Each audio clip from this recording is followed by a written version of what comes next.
Assalamualaikum warahmatullahi wabarakatuh. Bismillahirrahmanirrahim. Alhamdulillahi rabbil alamin.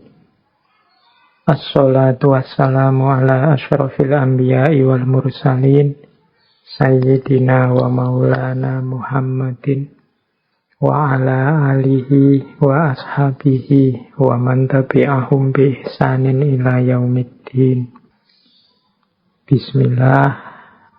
Mari teman-teman kita lanjutkan ngaji filsafat kita. Kita lanjutkan belajar lagi dan belajar lagi. 6 langkah menuju the law of attraction tadi. Caranya bagaimana sih Pak? Biar yang saya inginkan kemudian benar-benar terwujud. Biar yang tadi saya niati akan saya wujudkan benar-benar hasil. Nah, ini ada 6 step, yakni dari berbagai sumber tentang the law of attraction. Yang pertama adalah mintalah apa yang engkau inginkan. Kalau dalam agama minta ini kemudian wujudnya jadi doa. Atau mungkin dalam bahasa yang berbeda, kadang orang memakai kalimat mimpilah. Beranilah bermimpi. Kalau orang minta saja tidak berani, mimpi saja tidak berani, loh, bagaimana dia mencapai tujuan-tujuan besar? Alah Pak, saya ini orang desa, ya sudah. Cuma cukup seperti ini saja saya sudah senang, ya sudah. Hidupmu akan hanya sampai level itu. Yang engkau inginkan memang di level itu saja. Padahal kalau engkau mau, engkau bisa minta yang lebih tinggi, menginginkan yang lebih tinggi. Inginkanlah. Jadi mintalah itu sama seperti inginkanlah apapun yang engkau inginkan yang besar-besar.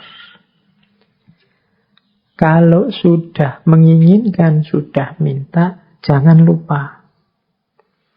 Percayalah bahwa yang engkau inginkan itu akan terjadi. Nah, ini yang kadang-kadang kalau dibaca sepele, tapi dijalankan berat. Keyakinan. Saya sering menyatakan kita itu kalau berdoa kadang setengah-setengah. Setengah-setengah dalam arti kita sendiri tidak yakin doa ini akan dikabulkan.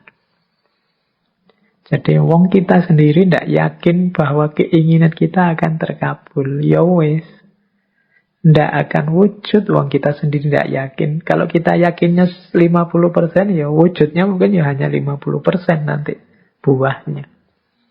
Jadi ini bagian dari the law of attraction adalah keyakinan kita, kemantapan hati kita. Saya Pak nanti pasti bisa dapat jodoh yang cantik, yang kaya, yang macam-macam. Tapi terus kamu sendiri yang mementahkan. Tapi apa ya mampu ya Pak, wong saya itu hanya orang desa, wajahku ya pas-pasan gini. Ya mesti raiso Pak. Ya sudah, kamu sendiri pesimis itu ya tidak akan wujud. Engkau sendiri yang mementahkan doamu, engkau sendiri yang mementahkan keinginan-keinginanmu. Ya, alam semesta sekelilingmu, kemampuan potensi besar dalam dirimu yang tidak akan keluar, kamu sendiri tidak yakin. Kalau engkau yakinnya 50%, ya keluarnya 50%. Jadi yang kedua, percayalah, yakinlah bahwa apa yang engkau minta pasti akan terwujud. Nah, yang ketiga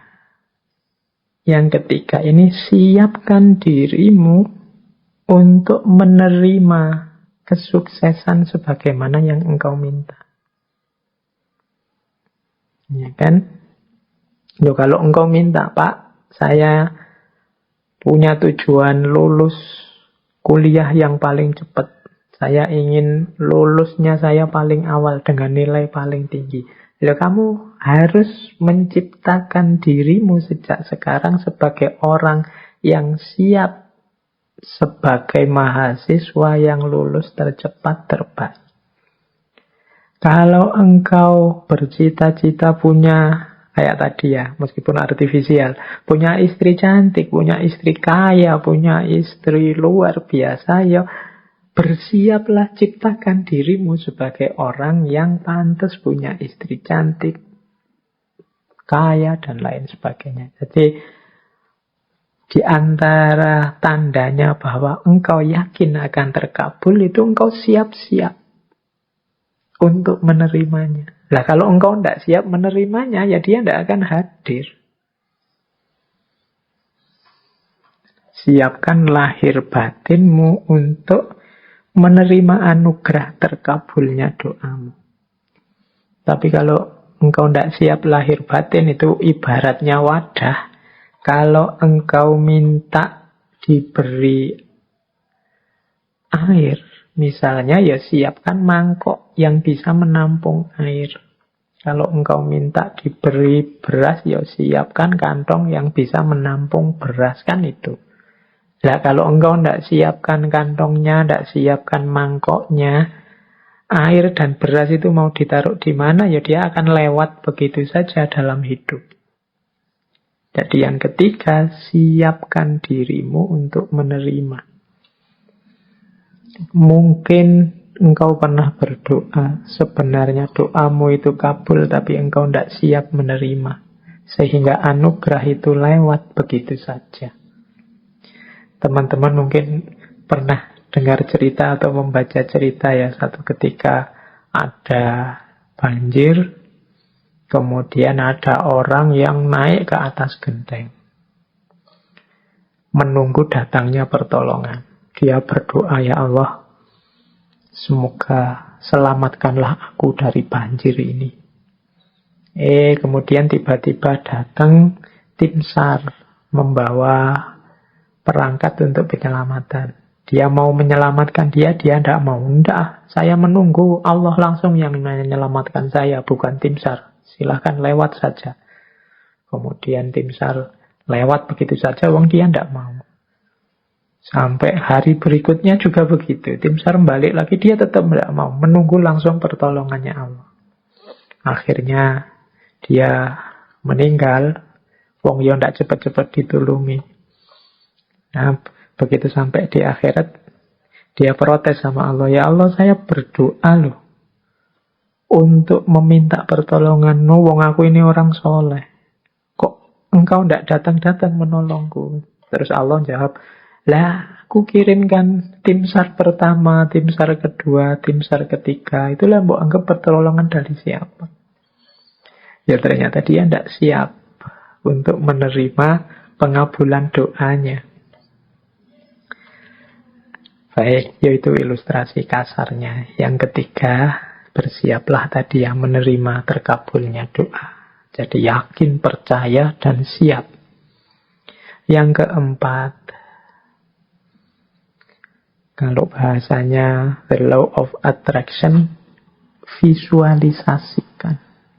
Jadi untuk mendukung semua itu, hidupkan dalam pikiranmu, hidupkan dalam imajinasimu, hidupkan dalam batinmu.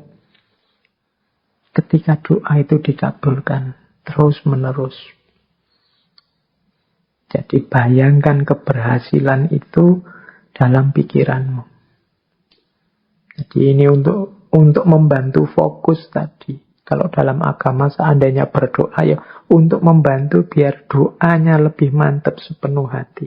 Itu hadirkan keberhasilan yang engkau inginkan dalam pikiranmu, dalam imajinasimu. Terus yang kelima, jadi visualisasikan. Yang kelima, bersyukurlah terhadap apa yang engkau miliki saat ini. Nah, yang kelima ini sehubungan dengan situasimu saat ini, syukurilah. Kalau bahasanya agama, kalau engkau bersyukur, ya nanti akan ditambah. La in syakartum la azidannakum. Jadi kalau engkau bersyukur, aku tambah. Orang yang menerima situasi hari ini adalah orang yang siap untuk menerima anugerah selanjutnya. Tapi orang yang tidak terima situasi hari ini, ya dia tidak akan bisa menerima anugerah selanjutnya. Wong dia masih belum puas dengan situasi hari ini. Berarti dia kan masih sibuk dengan yang saat ini. Hidup itu kan, kalau bahasa Al-Quran, fa'idha farohta fansop, kalau sudah tuntas ini ganti yang selanjutnya. Kalau kita sudah puas dengan yang sekarang, berarti kita siap menjemput yang selanjutnya. Kalau kita menerima anugerah-anugerah hari ini, berarti kita siap untuk ditambah lagi anugerah selanjutnya. Kalau kita masih belum puas dengan yang sekarang, ya tidak akan ditambah, wong kita belum puas. Yang sekarang berarti belum beres.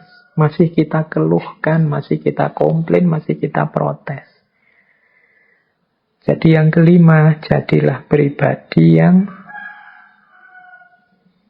bersyukur. Jadi pribadi yang tidak mudah mengeluh, pribadi yang tidak komplain melulu. Jadi saya terima ya Allah situasi hari ini. Mungkin ini karena perbuatan-perbuatanku. Mungkin ada yang baik, ada yang buruk tadi ya. The law of cause and effect itu.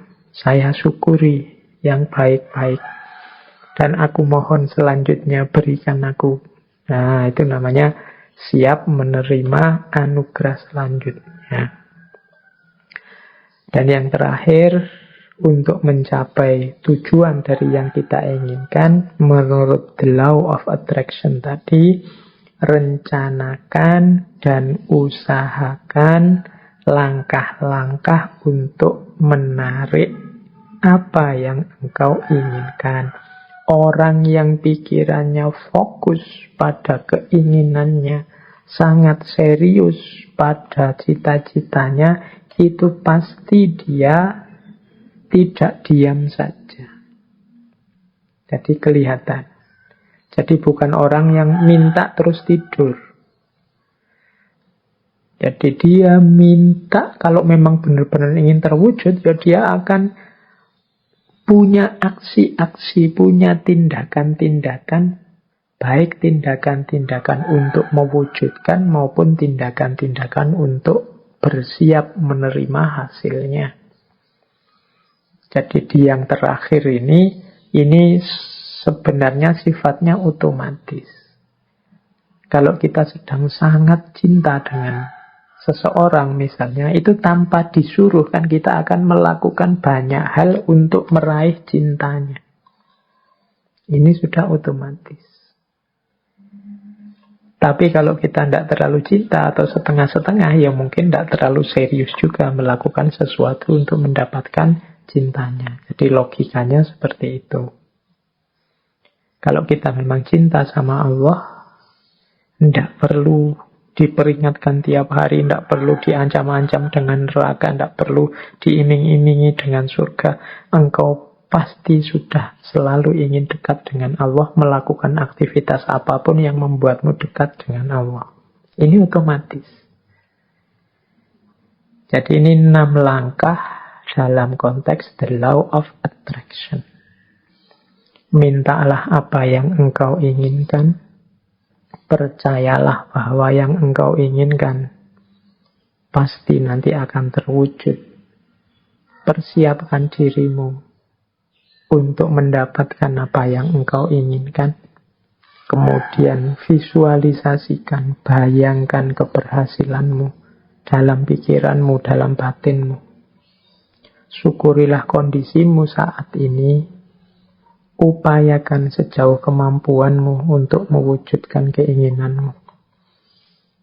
Maka alam semesta, Allah akan memberikan anugerahnya mewujudkan keinginanmu. Itulah the law of attraction.